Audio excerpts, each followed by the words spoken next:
என்னங்க, இந்த மாசம் வீட்டு ஓனர் வாடகையை இன்னும் ஒரு 2000 ரூபாய் கூட்டுறாராம்.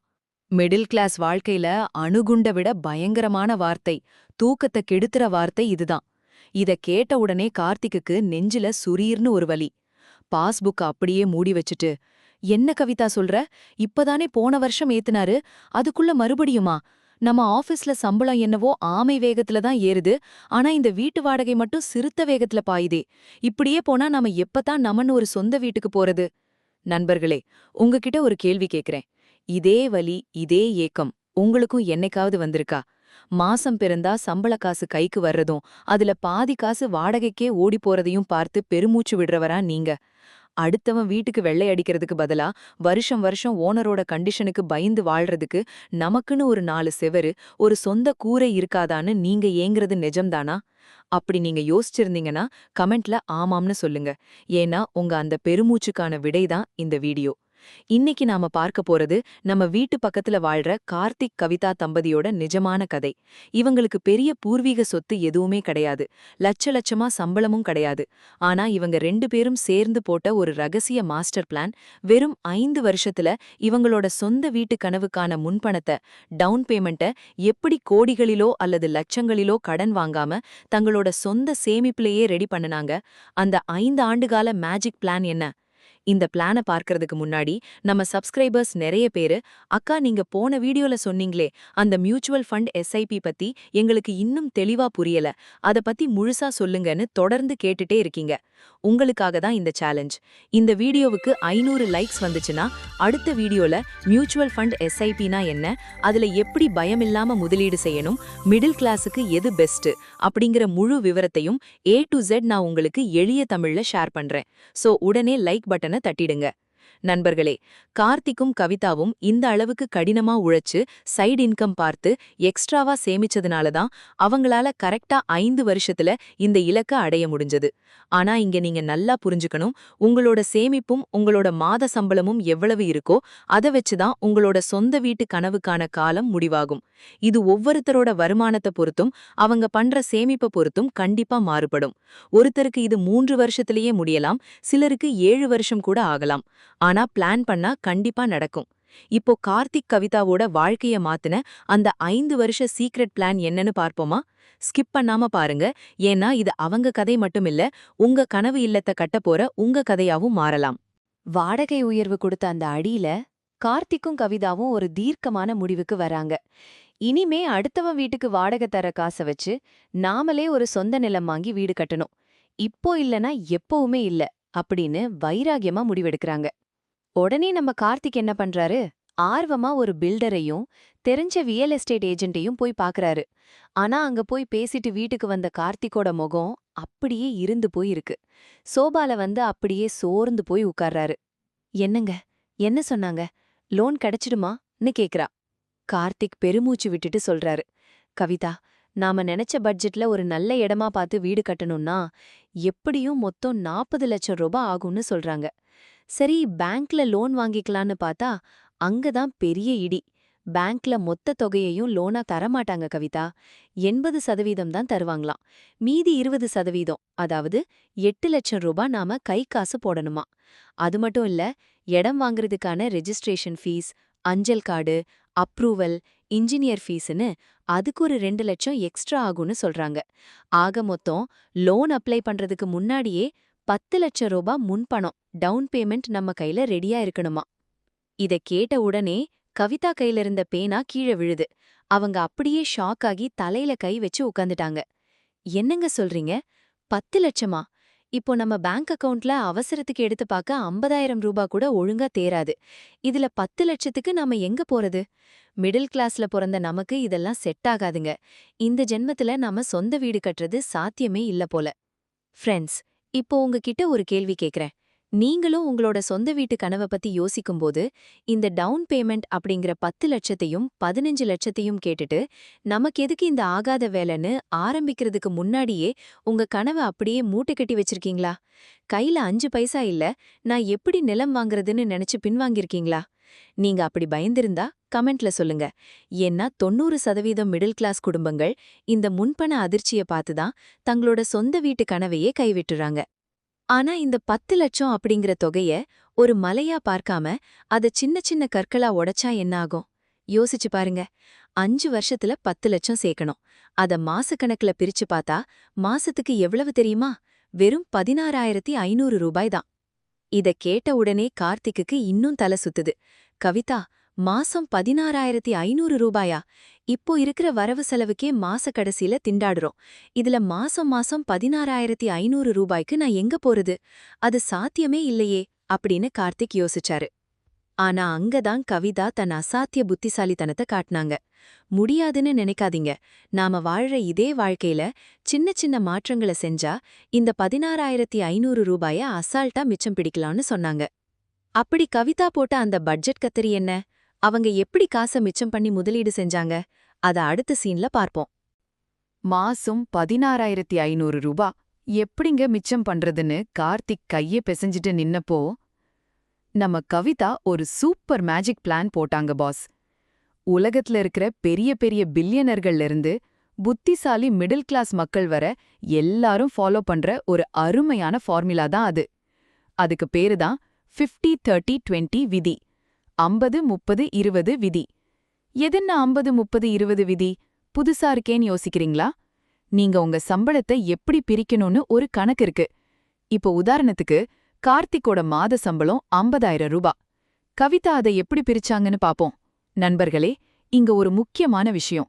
இந்த கதையில கார்த்திக்கோட சம்பளம் 50,000 ரூபான்னு நான் ஒரு பேச்சுக்கு வச்சிருக்கேன். ஆனா இதையே நீங்க அப்படியே ஃபாலோ பண்ணணும்னு அவசியம் இல்ல. உங்க சம்பளம் எவ்ளோ இருக்கோ அதுக்கு தகுந்தாற்போல இந்த சதவீத கணக்க நீங்க மாத்திக்கோங்க. உங்க சம்பளம் 30,000 ரூபாயா இருந்தாலும் சரி, இல்ல 70,000 ரூபாயா இருந்தாலும் சரி, இந்த விதிய நீங்க தாராளமா பயன்படுத்தலாம். சரி, இப்போ கவிதா அந்த 50,000 ரூபாய எப்படி பிரிச்சாங்க தெரியுமா? ரொம்ப நிதானமா தெளிவா கவனிங்க. முதல்ல 50%, அதாவது கார்த்திக் சம்பளத்துல 25,000 ரூபா. இது நம்ம தேவைகள், நீட்ஸ். வீட்டு வாடகை, மளிகை சாமான், கரண்ட் பில், குழந்தையோட ஸ்கூல் ஃபீஸ்னு இதையெல்லாம் தவிர்க்கவே முடியாது. உங்களோட சம்பளம் எதுவோ அதுல பாதி காசை இதுக்கு ஒதுக்கிடுங்க. அடுத்ததா 30%, அதாவது கார்த்திக் சம்பளத்துல 15,000 ரூபா. இது நம்ம ஆசைகள், வாண்ட்ஸ். வார வாரம் ஹோட்டல்ல சாப்பிடுறது, தியேட்டருக்கு போய் சினிமா பாக்குறது, ஆன்லைன்ல ஆஃபர் வந்தா துணி எடுக்கிறது, அப்புறம் இந்த ஓடிடி சப்ஸ்கிரிப்ஷன்ஸ். கடைசியா 20%, அதாவது கார்த்திக் சம்பளத்துல 10,000 ரூபா. இதுதான் நம்ம கட்டாய சேமிப்பு, சேவிங்ஸ். சம்பளம் வந்த உடனே கை வைக்கக்கூடாத காசு. ஆனா நம்ம கவிதா என்ன பண்ணாங்க தெரியுமா? நமக்கு இப்போ சொந்த வீடுதான் முக்கியம்னு சொல்லிட்டு அந்த 30% ஆசைகள் இருக்குல்ல, அதுல கண்ணா பின்னான்னு கத்தரி போட்டாங்க. கார்த்திக்க கூப்பிட்டு கவிதா போடுற ஆர்டர பாருங்க. ஏங்க, மொபைல் எடுங்க. நெட்ஃபிளிக்ஸு, பிரைமு, ஹாட்ஸ்டார்னு எதுக்கு 4 ஓடிடி? ஒன்ன மட்டும் வச்சுட்டு மத்தத கேன்சல் பண்ணுங்க. வார வாரம் ஹோட்டல் சாப்பாட மாசத்துக்கு ஒரு தடவையா குறைப்போம். ஆன்லைன் ஷாப்பிங், பிராண்டட் துணிகளுக்கெல்லாம் அடுத்த 5 வருஷத்துக்கு குட் பை. கார்த்திக்கும் வேற வழி இல்லாம, சரி கவிதா, நீ சொல்றபடியே செய்வோன்னு எல்லாத்தையும் கேன்சல் பண்ணாரு. விளைவு, மாசம் அசால்ட்டா 15,000 ரூபா மிச்சமாச்சு.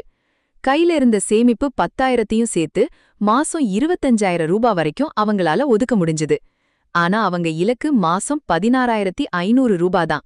ஆனா ஃப்ரெண்ட்ஸ், இங்க தான் நாம ஒரு தப்பு பண்ணுவோம். காசு மிச்சமாகுதேன்னு அத நார்மல் பேங்க் அக்கவுண்ட்லயோ இல்ல பீரோலயோ வச்சா அடுத்த மாசமே ஏதாவது ஒரு செலவு வந்து அந்த காசு காணாம போயிடும். கையில காசு இருந்தா செலவாகும். அது மனித இயல்பு. உங்ககிட்ட ஒரு கேள்வி. நீங்களும் என்னைக்காவது காசு சேர்த்து வைக்கணும்னு நினைச்சு அது சும்மா அக்கவுண்ட்ல இருந்ததுனால ஃப்ரெண்ட்ஸ் கூட டூர் போகவோ இல்ல வேற எதுக்காவது செலவு பண்ணி காலி பண்ணிருக்கீங்களா? அப்படி நடந்திருந்தா கமெண்ட்ல சொல்லுங்க. நம்ம கவிதா அந்த தப்ப பண்ணல. அவங்க ரொம்ப உஷாரா இந்த காசை 2 இடங்கள்ல பிரிச்சு முதலீடு செஞ்சாங்க. 1. மாசம் 7,000 ரூபா போஸ்ட் ஆஃபீஸ் அல்லது பேங்க்ல ஒரு நல்ல ஆர்டி, ரெக்கரிங் டெபாசிட் கணக்கு ஆரம்பிச்சு அதுல போட்டாங்க. அதுக்கு வட்டி தோராயமா 7% கிடைச்சுது. இதுல ரிஸ்கே இல்ல, சேஃபான முதலீடு. 2. மாசம் 8,000 ரூபா ஒரு நல்ல ஈக்விட்டி மியூச்சுவல் ஃபண்ட் எஸ்ஐபில முதலீடு செய்ய ஆரம்பிச்சாங்க. அதுல சராசரியா 12% வரைக்கும் வட்டி லாபம் கிடைச்சுது. இப்படியே கணக்கு மாறாம சலைக்காம முதல் 2 வருஷம் ஓடுச்சு பாஸ். 2 வருஷத்தோட முடிவுல கார்த்திக் கவிதா தம்பதியோட அக்கவுண்ட திறந்து பார்த்தா அவங்க போட்ட காசு, அதுக்கு வந்த வட்டி எல்லாம் சேர்த்து தோராயமா 3,90,000 ரூபா, அதாவது சுமார் 4 லட்சம் ரூபா அவங்க கையில வந்து நின்னுச்சு. பாத்தீங்களா, சொந்த வீடு சாத்தியமே இல்லைன்னு நினைச்சவங்க இன்னைக்கு முன்பணத்துக்கான பாதி கிணற்ற தாண்டிட்டாங்க. ஆனா அடுத்த 3 மற்றும் 4வது ஆண்டுகள்ல இவங்க வாழ்க்கையில ஒரு பெரிய சவால் காத்துட்டு இருந்தது. வருமானம் கம்மியா இருக்கிறப்போ இன்னும் வேகமா எப்படி சேமிப்ப கூட்டுனாங்க, அத அடுத்த சீன்ல பாப்போம். முதல் 2 வருஷத்துல 4 லட்சத்தை நெருங்கிட்டாங்க. இப்போ 3வது வருஷம் கார்த்திக்கு மாசம் 5,000 ரூபாய் சம்பள உயர்வு கிடைக்குது. ஃப்ரெண்ட்ஸ், புதுமா நமக்கு இன்கிரிமெண்ட் வந்தா என்ன பண்ணுவோம்? உடனே புது பைக்கு, காஸ்ட்லி ஃபோன் இல்ல ஹோட்டல் சாப்பாடுன்னு ஆசைகளை வளர்த்துப்போம். கரெக்ட் தானே? நீங்களும் அப்படி பண்ணியிருந்தா கமெண்ட்ல எஸ்ன்னு சொல்லுங்க. ஆனா கார்த்திக் அப்படி பண்ணல. கவிதா, இந்த 5,000 ரூபாய் இன்கிரிமெண்ட்டையும் நாம அப்படியே சேமிக்க போறோம். அதுபோக என் ஃப்ரெண்ட் ஒரு பார்ட் டைம் ப்ராஜெக்ட் தரேன்னு சொல்லியிருக்கான். வாரத்துல 2 நாள் நைட் உட்கார்ந்தா மாசம் 8,000 ரூபாய் எக்ஸ்ட்ரா கிடைக்கும். கவிதாவும் சும்மா இருக்காம தனக்கு தெரிஞ்ச கைவினை பொருட்களை ஆன்லைன்ல வித்து மாசம் ஒரு 4,000 ரூபாய் சம்பாதிச்சாங்க. இதத்தான் சைடு ஹசில்னு சொல்றோம். இப்ப பாருங்க மேஜிக்க. அவங்களோட மாத சேமிப்பு இப்போ மாசத்துக்கு 25,000 ரூபாயா எகிரிடுச்சு. இது போக வருஷ போனஸ் 40,000 ரூபாயையும் தொடாம அப்படியே இன்வெஸ்ட் பண்ணாங்க.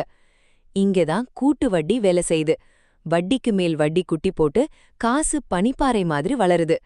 4வது வருஷத்தோட முடிவுல அக்கவுண்ட திறந்து பார்த்தா மொத்த தொகை சுமார் 9,50,000 ரூபாய், 9,50,000 லட்சம் ரூபாய்.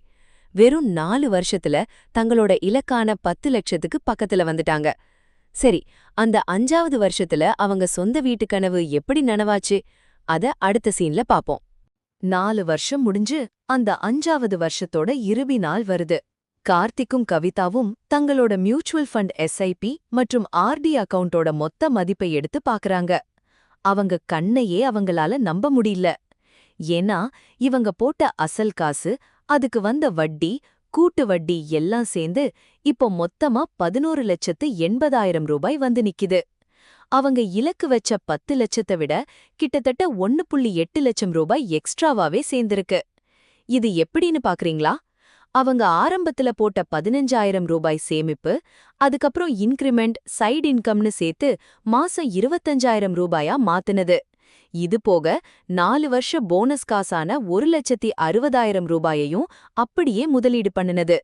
இது எல்லாத்துக்கும் மியூச்சுவல் ஃபண்ட்ல கிடைச்ச 12% வட்டியும் ஆர்டில கிடைச்ச 7% வட்டியும் சேர்ந்து காச கூட்டு வட்டியா மாத்திருச்சு. அந்த ஞாயிற்றுக்கிழமை காலை கார்த்திக், கவிதா, அவங்க குழந்தை 3 பேரும் தங்களுக்கு ரொம்ப பிடிச்ச ஏரியாவுல அவங்க வாங்கின அந்த அழகான சொந்த லேண்ட்ல நிக்கறாங்க. சுற்றிலும் பசுமை, மனசுக்கு ஒரு நிம்மதி. குழந்தை அங்க ஓடி பிடிச்சு விளையாடிட்டு கார்த்திக் சட்டைய பிடிச்சு இழுத்து கேக்குது, அப்பா, இது நம்ம வீடாப்பா? இனிமே நாம அடிக்கடி வீடு மாற மாட்டோம்லப்பா? இத கேட்ட உடனே கார்த்திக் கவிதா முகத்த பாக்குறார். கவிதா கண்ணுல ஆனந்த கண்ணீர் அப்படியே எட்டி பாக்குது. 5 வருஷ உழைப்பு, சாக்ரிஃபைஸ், ஆசைகளை அடக்குனது, அந்த ஓடிடிய கட் பண்ணுனது, ஹோட்டல் சாப்பாட்ட தவிர்த்தது, எல்லாமே இன்னைக்கு ஒரு சொந்த நிலமா அவங்க கண் முன்னாடி நிக்குது. ஃப்ரெண்ட்ஸ், யோசிச்சு பாருங்க. 5 வருஷத்துக்கு முன்னாடி என் அக்கவுண்ட்ல 50,000 ரூபாய் கூட ஒழுங்கா இல்ல, நான் எப்படி வீடு கட்டுவேன்னு கவலைப்பட்ட அதே கார்த்திக் இன்னைக்கு 11 லட்சத்துக்கும் அதிகமான காசோட சொந்த நிலத்தோட கெத்தா நிக்கிறார். உங்ககிட்ட ஒரு கேள்வி, இந்த மாதிரி ஒரு நிமிடம் உங்க வாழ்க்கையிலையும் வரணும்னு நீங்க ஆசைப்படுறீங்களா? உங்க கஷ்டமெல்லாம் தீர்ந்து உங்க குடும்பத்தோட உங்க சொந்த நிலத்துல நிக்கும்போது ஏற்படுற அந்த மகிழ்ச்சிய நீங்க அனுபவிக்கணுமா? அப்படி அனுபவிக்கணும்னு நினைச்சீங்கன்னா கமெண்ட்ல என் கனவு இல்லம் அப்படின்னு டைப் பண்ணுங்க. அது மட்டும் இல்ல பாஸ், முன்பணமான 10 லட்சத்தை இவங்க கையில ரெடியா வச்சிருந்ததுனால பேங்க்லயும் இவங்களுக்கு ரொம்ப ஈஸியா, ரொம்ப கம்மியான வட்டியில ஹோம் லோன் சாங்ஷன் பண்ணிட்டாங்க. ஏன்னா கடந்த 5 வருஷமா இவங்க பண்ணின முதலீடு, பேங்க் ஸ்டேட்மெண்ட் எல்லாத்தையும் பார்த்துட்டு இவங்க ரொம்ப டிசிப்ளினான ஆளுங்கப்பா, லோனை ஒழுங்கா கட்டிடுவாங்கன்னு பேங்க் மேலாளரே பாராட்டி லோன் கொடுத்தார். சரி, கார்த்திக், கவிதா ஜெயிச்சிட்டாங்க. நீங்க எப்படி ஜெயிக்கணும்? இந்த 5 வருஷ பிளான உங்க வாழ்க்கையில எப்படி அப்ளை பண்ணணும்? அத இந்த வீடியோவோட ஃபைனல் பார்ட்ல சுருக்கமா பாப்போம். நண்பர்களே, கார்த்திகாலையும் கவிதாலையும் தங்களோட மிடில் கிளாஸ் வருமானத்தை வச்சு 5 வருஷத்துல இந்த சாதனைய பண்ண முடிஞ்சதுன்னா, அதே மிடில் கிளாஸ்ல இருக்கிற உங்களாலையும் என்னாலையும் கண்டிப்பா முடியும். சொந்த வீடு அப்படிங்கிறது வெறும் எட்டாக்கனி கிடையாது. அது சரியான திட்டம் இருந்தா நாம அசால்ட்டா எட்டக்கூடிய ஒரு கனவுதான்.